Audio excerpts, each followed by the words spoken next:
ఇలా మనం పోటీ చేస్తే మనకు సపోర్ట్ చేయరు. Sir good morning sir. Shiva గారు బాగున్నారా? సార్ బాగున్నా సార్. మీరు ఎలా ఉన్నారు సార్? కంగ్రాచులేషన్ సార్, ఎంపీగా అవుతున్నారు. అంటే ఆల్రెడీ తెలంగాణ ప్రజలు మిమ్మల్ని కోరుకోకపోతే దేశంలో ఉన్నటువంటి ప్రజలైతే మిమ్మల్ని కోరుకుంటున్నారు. మీ వాయిస్ కావాలని పార్లమెంటు సైతం కూడా మిమ్మల్ని ఒక్కటిగా చెవులు చూడాలని చూస్తుంది. మీ వాయిస్ ప్రపంచానికి అర్థమైంది కానీ తెలంగాణ ప్రజలకు అర్థం కాలేకపోయింది. ఇలా చాలామంది కూడా విమర్శలు వేస్తున్నారు. దాని మీద ఏం చెప్పాలనుకుంటున్నారు సార్? లైవ్లో ఉన్నాం సార్, జేవీఎం టీవీ లైవ్ నుంచి మాట్లాడుతున్నాను. థ్యాంక్ యూ శివ గారు. సార్ తెలంగాణ ప్రజలందరికీ కూడా నమస్కారం. మిత్రులారా, ఇది ఒక తెలంగాణ రాజకీయాల్లో ఒక చారిత్రాత్మకమైన పరిణామం అని నేనైతే అనుకుంటున్నా. ఎందుకంటే మరి ఈరోజు బహుజన వాదం సజీవంగా ఉండాలి, అదేవిధంగా తెలంగాణ ప్రజల ప్రయోజనాలు కాపాడబడాలి, అదేవిధంగా నిరుద్యోగుల కన్నీళ్ళు తుడవబడాలి, అదేవిధంగా మరి రాజ్యాంగం రక్షింపబడాలి. ఈ రాజ్యాంగం పోతే ఈ తెలంగాణ ప్రజలే కాదు, దేశ ప్రజలు కూడా ముఖ్యంగా 99% ఉన్న బహుజనులు ప్రమాదంలో పడతారు. సో మరి ఆ రాజ్యాంగం మీద ఈరోజు దాడి జరుగుతూ ఉన్నది, రాజ్యాంగ సంస్థల మీద దాడి జరుగుతూ ఉన్నది. అదేవిధంగా పేద ప్రజల ప్రయోజనాలన్నీ కూడా నాశనమయ్యే పరిస్థితి వచ్చింది. అందుకొరకే మరి విపత్కరమైన పరిస్థితుల్లో బహుజన్ సమాజ్ పార్టీ, అదేవిధంగా భారత రాష్ట్ర సమితి, ఇవి రెండు కూడా మరి కలిసి పనిచేయాలని నిర్ణయించుకున్నాం. సో చాలామంది తెలంగాణ ప్రజలు, చాలామంది కాదు కొంతమంది తెలంగాణ ప్రజలు, మీరు మొన్నటి వరకు కేసీఆర్ గారితో పోరాటం చేసిండ్రు కదా, ఇప్పుడు మళ్ళీ సడన్గా ఆయనతోనే ఎట్లా కలుస్తారు? నేను మళ్ళీ చెప్తున్నా, ఆ రోజు నేను తెలంగాణ ప్రభుత్వంతో పోరాటం చేసిన. ఎందుకంటే తెలంగాణ ప్రజల ప్రయోజనాలు, మరి ముఖ్యంగా నిరుద్యోగుల ప్రయోజనాలు, అదేవిధంగా విద్యార్థుల ప్రయోజనాలు అవి ప్రమాదంలో పడ్డాయి. సో వాళ్ళకి ఇబ్బందులని పోరాటం చేసిన. ఒక వ్యక్తిగా, లేకపోతే ఒక వ్యక్తి మీదనో లేకపోతే ఇంకొక వ్యక్తి మీదనో నేను పోరాటం చేయలేదు. మా బహుజన్ సమాజ్ పార్టీ ఇప్పుడు కూడా అట్లా చెప్పాలి, బహుజన్ సమాజ్ పార్టీకి బహుజన ప్రయోజనాలే ముఖ్యం. అధికారంలో ఎవరున్నా ఆ బహుజన ప్రయోజనాల కోసం పోరాడుతారు. ఇప్పుడు కూడా అదే పని చేస్తారు నేను.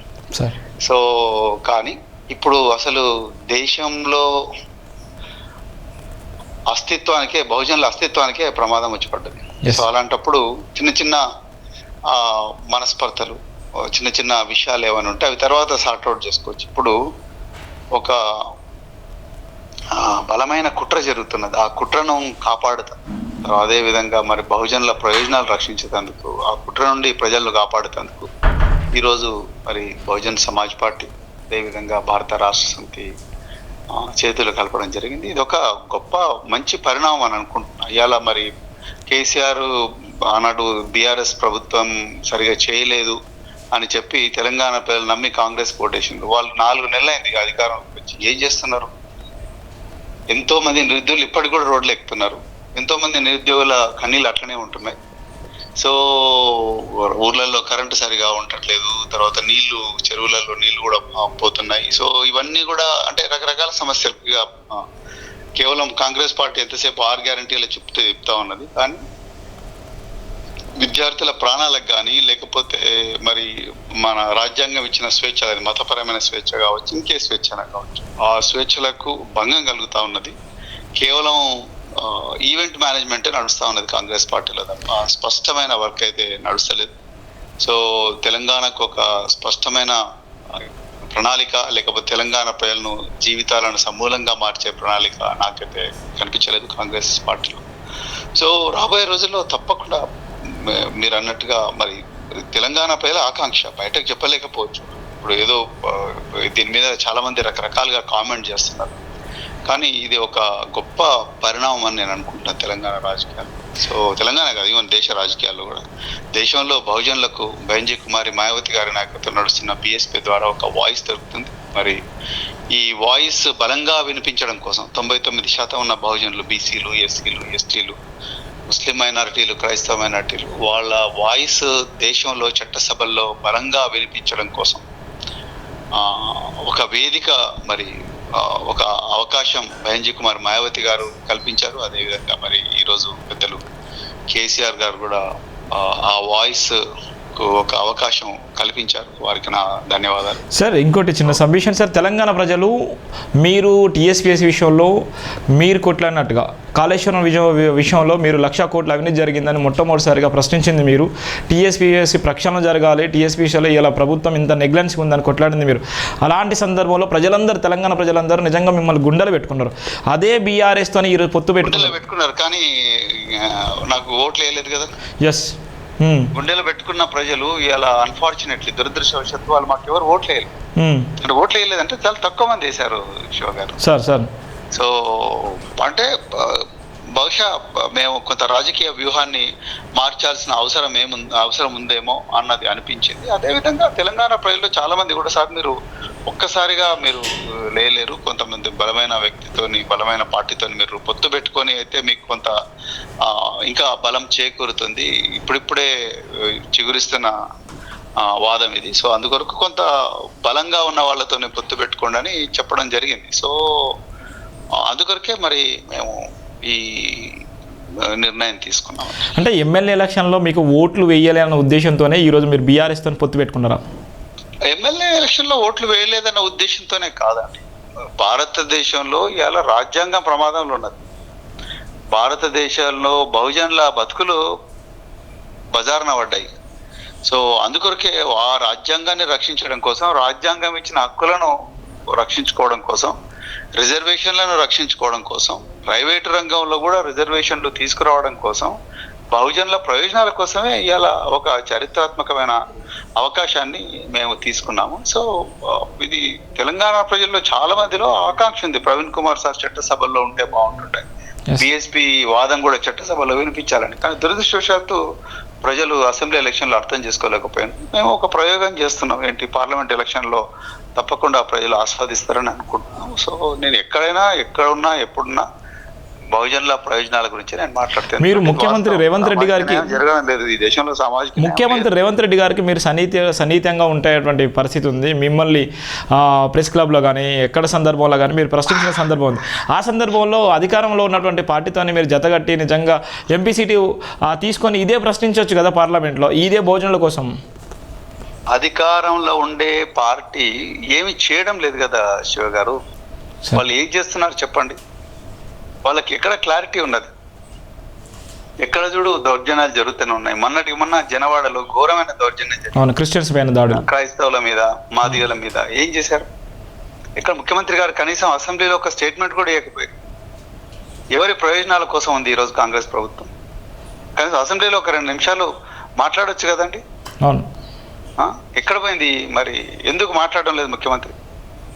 భువనగిరిలో, సూర్యాపేటలో, బోధన్లో పిల్లలు ఆత్మహత్యలు చేసుకుంటున్నారు. మేము మొత్తుకుంటున్నాం, అయ్యా కౌన్సిలర్లను పెట్టండి దయచేసి. ఎందుకు పెట్టడం లేదు? ఎందుకు ఈ పిల్లల గురించి అసెంబ్లీలో మాట్లాడడం లేదు? మీకు అర్థమైంది అనుకుంటాను సార్. సో వీళ్ళు కేవలం లౌకికం అంటున్నారు తప్ప వాళ్ళ గుండెల్లో లౌకికవాదం లేదండి. అందుకొరకే అంత కొంత మేము సిన్సియర్గా ఉన్నా, అంటే దీనికి కట్టుబడి ఉన్న పార్టీ బీఆర్ఎస్. ఆ బీఆర్ఎస్ పార్టీతో చేతులు కలపాలని నిర్ణయించుకున్నాం. ఇంకా చరిత్ర నిర్ణయిస్తుంది, తెలంగాణ ప్రజలు నిర్ణయించాలి. నాకు తెలిసినంత వరకు తెలంగాణలో చాలా మంది కూడా హర్షిస్తున్నారు ఈ నిర్ణయం, ప్రత్యేకించి బహుజన్ సమాజ్ పార్టీ మరి భారత రాష్ట్ర సమితితో చేతులు కలపడం అనేది. సో చరిత్ర నిర్ణయిస్తుంది. తెలంగాణ ప్రజలు బీఆర్ఎస్ను ఓడించారు. తెలంగాణ నినాదంతో ఏర్పడినటువంటి బీఆర్ఎస్గా మారిన తర్వాత దేశవ్యాప్తంగా కానీ రాష్ట్రవ్యాప్తంగా కానీ ఆ పార్టీకి నష్టం జరిగేటువంటి పరిస్థితి. సొంతంగా ఉన్నటువంటి ఎమ్మెల్యేలు కానీ, సిట్టింగ్ ఎంపీలు కానీ వాళ్ళందరూ కూడా పక్క పార్టీలోకి పోయేటువంటి పరిస్థితి. మీరు ఆ పార్టీలోకి పోయి మీరు ఏం సాధిస్తారనుకుంటున్నారు? నేను ఆ పార్టీలకు పోలేదండి. ఆ పార్టీతో చెత కలిపినాం. తెలంగాణ ప్రజలు ఇప్పుడు బాధపడుతున్నారు, అయ్యో కేసీఆర్ ఉంటేనే బాగుంటుండే అన్న ఫీలింగ్లో తెలంగాణ ప్రజలు. మీకు ఇప్పుడు పార్లమెంట్ ఎలక్షన్స్లో తెలిసిపోతుంది ఆ విషయం.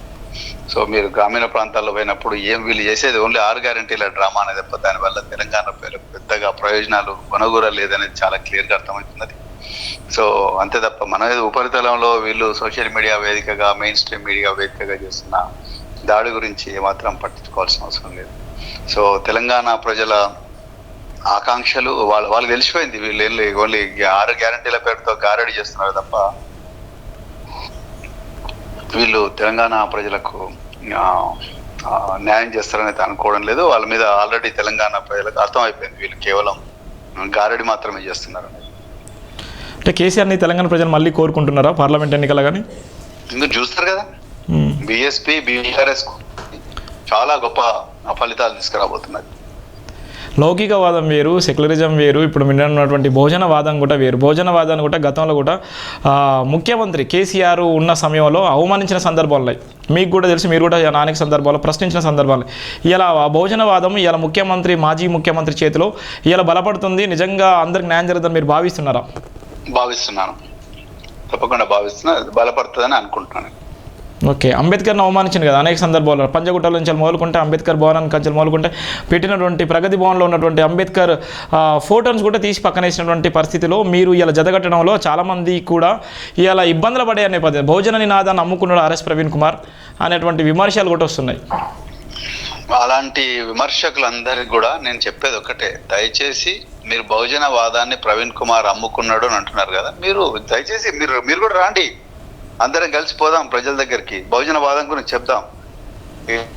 ఏసీ రూమ్లలో కూర్చొని బహుజనవాదాన్ని అమ్ముకున్నాడు, ప్రవీణ్ కుమార్ బహుజనవాదాన్ని అమ్ముకున్నట్టయితే అసలు ప్రవీణ్ కుమార్ బహుజన్ సమాజ్ పార్టీలోకి రానవసరం లేదు.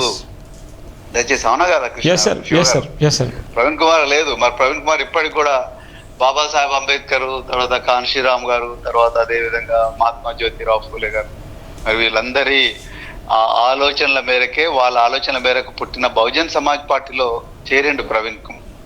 అంతే తప్ప మీకు నిజంగా ప్రవీణ్ కుమార్ బహుజనవాదాన్ని అనుకుంటే మరి మీరు రండి, మీరు కూడా రండి. దయచేసి ప్రవీణ్ కుమార్ కాదు, మీరే నడిపించండి ముందరికి. I will be very happy. So దయచేసి అందరు రాండి, ఆఫీస్ రూమ్లో ఏసీ రూమ్లలో కూర్చోను, లేకపోతే ఏసీ కార్లలో కూర్చోను, సోషల్ మీడియా వేదికగా పోస్టులు పెట్టడం కాదు, అందరం కలిసి పోదాం, గ్రామీణ ప్రాంతాల్లోకి పోదాం. ఎందుకు మరి అంబేద్కర్ గారు, ఫూలే గారు, తర్వాత కాన్షీరామ్ గారు, వీళ్ళ ఆలోచన విధానం ప్రజలకు ఎందుకు అర్థం కావడం లేదు? అందరం కలిసి పనిచేద్దాం మిషనరీస్ గా, అంతే తప్ప ముఖ్య విమర్శలు చేయడం చాలా ఈజీ. కాన్షీరామ్ గారు ఏం చెప్పిండ్రు, మన గమ్యాన్ని చేరుకోవడం కోసం ఎలాంటి వేదికనైనా వాడుకోండి, అది మన గమ్యం చేరుకోవాలి. ముందు గమ్యం ఏంటి? సామాజిక న్యాయం.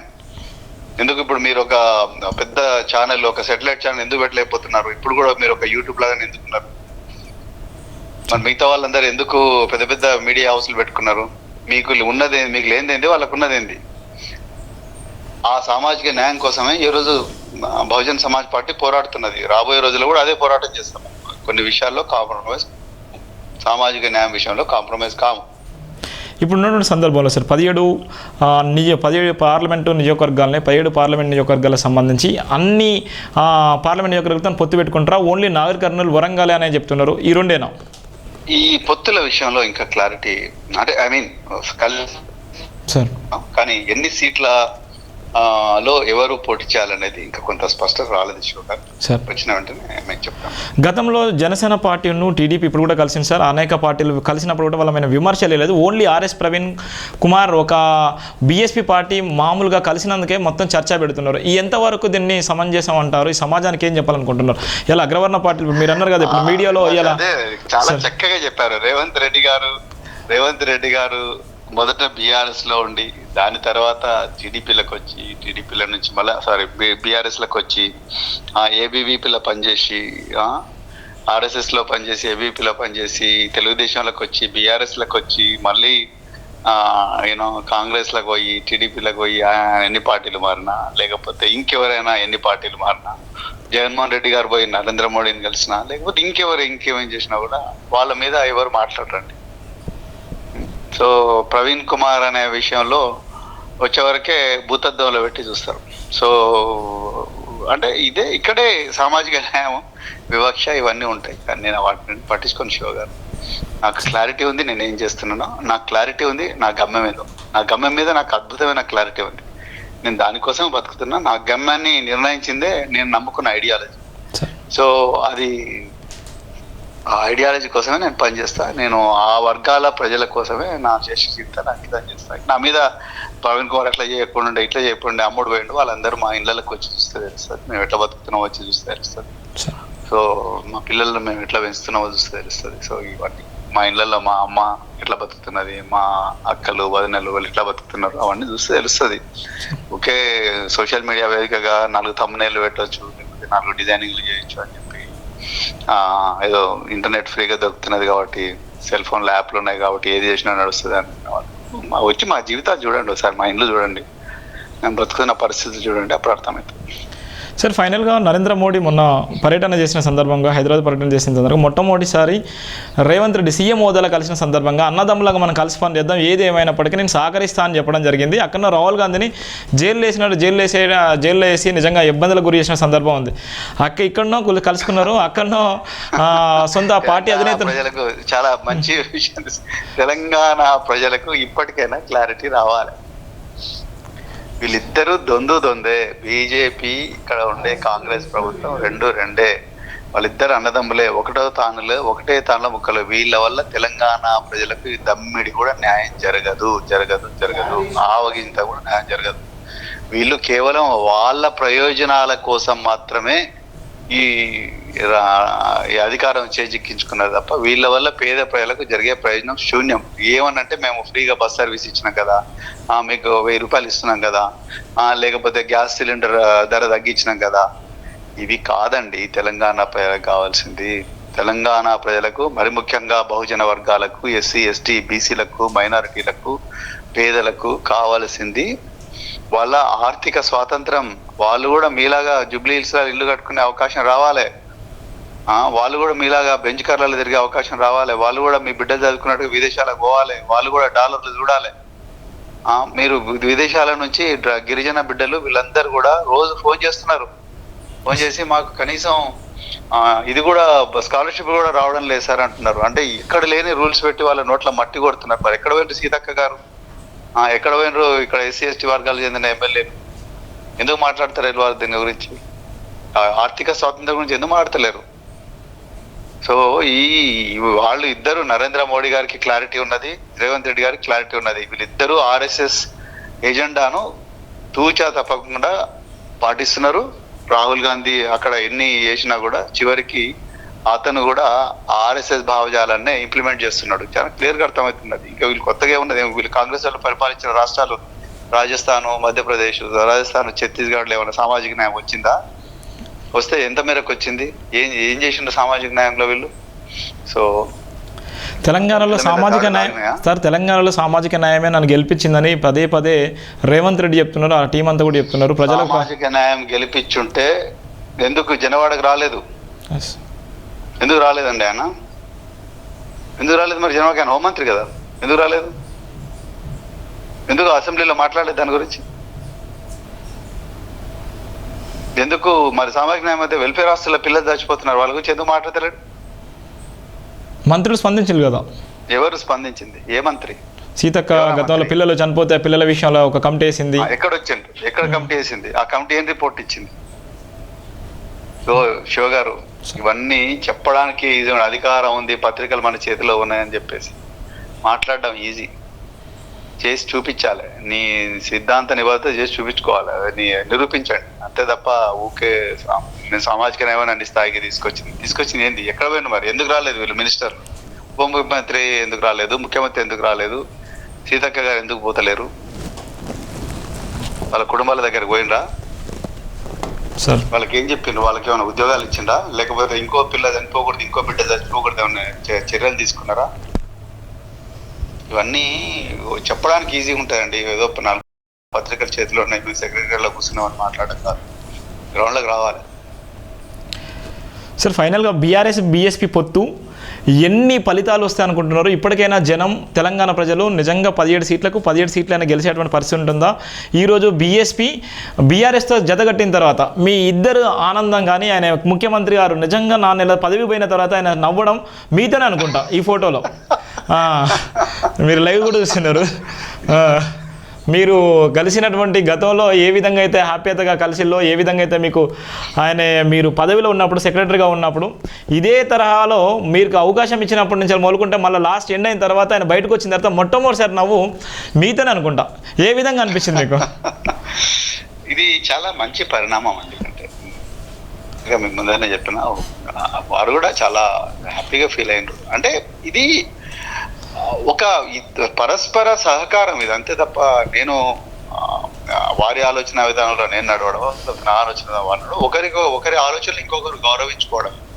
నేనంటే నా వెనుకుండే వాదం, నేనంటే నేను కాదు, నా వెనుకుండే ఒక ఆలోచన విధానం, దాన్ని ఆయన గౌరవించడం, వారి పోరాట క్రమాన్ని, లేకపోతే వారు తెలంగాణ సాధించడంలో వారు చేసిన కృషిని, అదేవిధంగా తెలంగాణ వచ్చిన తర్వాత వారు క్రియేట్ చేసిన ఇన్ఫ్రాస్ట్రక్చర్ కానీ, తెలంగాణ ప్రజల జీవితాన్ని మార్చడం కోసం చేసిన శ్రమ కానీ, వాటికి సంబంధించిన విషయాలను నేను గౌరవించడం కానీ, సో ఇది పరస్పర సహకారం, సో పరస్పర గౌరవం, అంతే తప్ప ఒకే రోజు నోరుంది కదా అని తిట్టడము, మీడియా చేతిలో ఉంది కదా అని అడ్డంగా తమ్మునేల్స్ పెట్టడం, అవన్నీ కాదండి. So he was very happy. Yes, that's true. మళ్ళీ ఎప్పుడు మీరు కలుస్తున్నారు సార్? ఎప్పుడు కలుస్తున్నారు? ఎప్పుడు చర్చల్లో మీకు? మళ్ళీ త్వరలో కలుస్తారు. మీకు అనంతరం మీరు మీటింగ్ అయిన తర్వాత కూడా మిమ్మల్ని భోజనాన్ని కూడా తీసుకుపోయి మీరు కలిసి తినేటువంటి పరిస్థితి కూడా ఉంది. గతంలో కూడా మీరు అలాంటి సందర్భాలు ఎన్నో వచ్చినప్పటికీ కూడా ఈ రాజకీయ పరిణామాలు అయితే తెలంగాణ హాట్ టాపిక్గా మారింది. దీనికి ఏ విధంగా పుల్ స్టాప్ పెట్టాలనుకుంటారు? ఏ విధంగా ఈ సమాజానికి ఏం చెప్పాలనుకుంటారు? తెలంగాణ ప్రజలకు ఇది ఒక గొప్ప వాళ్ళ జీవితాలను మార్చే పరిణామం అని నేను అనుకుంటాను. ముఖ్యంగా బహుజన వర్గాలు, నేను ఇతర వర్గాల గురించి నేను మాట్లాడలేను, బహుజన వర్గాలకు మాత్రం తప్పకుండా వాళ్ళ జీవితాలను మార్చే పరిణామం. సో తెలంగాణ దేశానికే ఒక మోడల్గా నిలబడబోతున్నది. సో మీరు చూస్తారు కదా, రాబోయే రోజుల్లో Telangana is going to be different Telangana. We will now BRS and BSP have come together. So వాళ్ళిద్దరు ఒక వేదిక మీదకి వచ్చారు కాబట్టి Telangana is going to change drastically. వీళ్ళు చేయలేరు, కాంగ్రెస్ బీజేపీ వాళ్ళు చేయలేరు, వాళ్ళిద్దరు ఒకటే తానులో ముక్కలు. సార్ ఫైనల్గా ఇక్కడ బీఎస్పీ ఇక్కడ బీఆర్ఎస్తో జత కట్టింది. బీఆర్ఎస్ మోడీతోని జత కట్టేటువంటి ప్రయత్నం చేసింది. అక్కడ ఉన్నటువంటి మాయావతి గారు మోడీకి మద్దతు తెలిపింది. దీన్ని ఏ విధంగా చూడొచ్చు? ప్రజలకు ఏ విధంగా అర్థం చేసుకుంటారు? ఇవి రెండు తప్పే అండి సార్. మీకు ఎక్కడ కూడా ఆధారాలు లేని మాటలు ఇవి. సో మీడియా వేదికగా దుష్ప్రచారం చేస్తున్నారు, కానీ అది కాదు. ఈ మీడియా దుష్ప్రచారం నిజం కాదంటారా? కాదు, దుష్ప్రచారమే. దుష్ప్రచారంలోనే ఉంది దాని అర్థం, కాదు వాస్తవంగా. మాయావతి గారికి తెలిసి ఈరోజు మీరు బీఆర్ఎస్ తో జతగట్టడానికి ఇంకొక కారణం కూడా ఏంటంటే, అది లౌకికత్వాన్ని నమ్ముకున్న పార్టీ. సో అంతే తప్ప మతం పేరుతో, కులం పేరుతో ఈ రాష్ట్రాన్ని విచ్ఛిన్నం చేయాలనే పార్టీ కాదు, లేకపోతే హిందూ ముస్లిము లేకపోతే చర్చిలు వాటి మీద దాడులు చేసే పార్టీ కాదు. సో అందుకొరకే మేము బీఆర్ఎస్తో జతగట్టడంలో అది కూడా ఒక కారణం. సో బైంజీ గారు, మా అధినేత్రి బైంజీ గారు ఆ విషయం మాకు చాలా క్లియర్. సార్ ఫైనల్గా సార్, ఇప్పుడు బీజేపీ మూడోసారి ఒకవేళ అధికారంలోకి వస్తే ప్రమాదంలో రాజ్యాంగం ఉందని మీరు పర్టికులర్గా తెలుసుకొని ఇలా జతగట్టారా? అవును సార్. మరి సార్ ఫైనల్గా బీజేపీ మూడోసారి గెలిస్తే భారత రాజ్యాంగానికి ప్రమాదం ఉందని మీరు బీఆర్ఎస్తో పొత్తు పెట్టుకున్నారా? అదే కదండి చెప్పేది. భారత రాజ్యాంగం ప్రమాదంలో ఉంది. దేశంలో ఉండే రాజ్యాంగ సంస్థలన్నీ కూడా పెను ముప్పును ఎదుర్కొంటున్నాయి. భారతదేశంలో ప్రశ్నించే గొంతుకులన్నీ మూగబోతాయి. ఎవరైనా సాయిబాబా గారు ఉన్నారు, ప్రొఫెసర్ సాయిబాబా, ఆయన ఏం పాపం చేసిండని 10 సంవత్సరాలు జైల్లో పెట్టిందండి. ఎవరి కోసం ఆయన చేసిండు? పోరాటం చేసి ఇది చేసి ఒక ప్రొఫెసర్ అండి పేద ప్రజల కోసం పోరాటం, ఏ పాపం చేసి ఆయన జైల్లో పెట్టింది. సో ఇలాంటి నిర్దేశం కూడా ప్రకటించింది, అన్ని సంవత్సరాలు జైల్లో ఉన్న తర్వాత నిర్దేశం కూడా ప్రకటించింది. సార్ నిన్న హైకోర్టు కూడా తీర్పిచ్చినట్టుంది. ఎస్ సార్, అవును సార్. సో ఆ పరిస్థితి ఉందండి. సో అందుకొరకు we need to be extremely cautious. దేశ ప్రజలందరికీ అసలు రాజ్యాంగం అంటేనే తెలియని పరిస్థితి ఉంది దేశంలో, కానీ అది పోయిందంటే మాత్రం అంతే. రాజ్యాంగాన్ని రక్షించడంలో భాగంగా మీరు ఇలా బీఆర్ఎస్ జతగట్టి పార్లమెంట్లో మీ వాయిస్ని వినిపించేటువంటి ప్రయత్నం చేస్తున్నారు, అంతేగా సార్? తెలంగాణ ప్రజలకి మీరు పర్టికులర్గా ఫైనల్గా ఏం చెప్పాలనుకుంటున్నారు సూటిగా? దయచేసి మమ్మల్ని ఆశీర్వదించండి, బీఆర్ఎస్ను బీఎస్పీ ఈ కూటమిని ఆశీర్వదించండి. తప్పకుండా తెలంగాణ ప్రయోజనాలు కాపాడబడతాయి. సో అదేవిధంగా తెలంగాణ ప్రజల జీవితాలు గొప్పగా ఉంటాయి, రాజ్యాంగం రక్షించబడుతుంది, మన రాజ్యాంగం ఇచ్చిన అన్ని హక్కులు కూడా కాపాడబడతాయి. సార్ థ్యాంక్ యూ అండి. Thank you so much sir. జై భీమ్ సార్.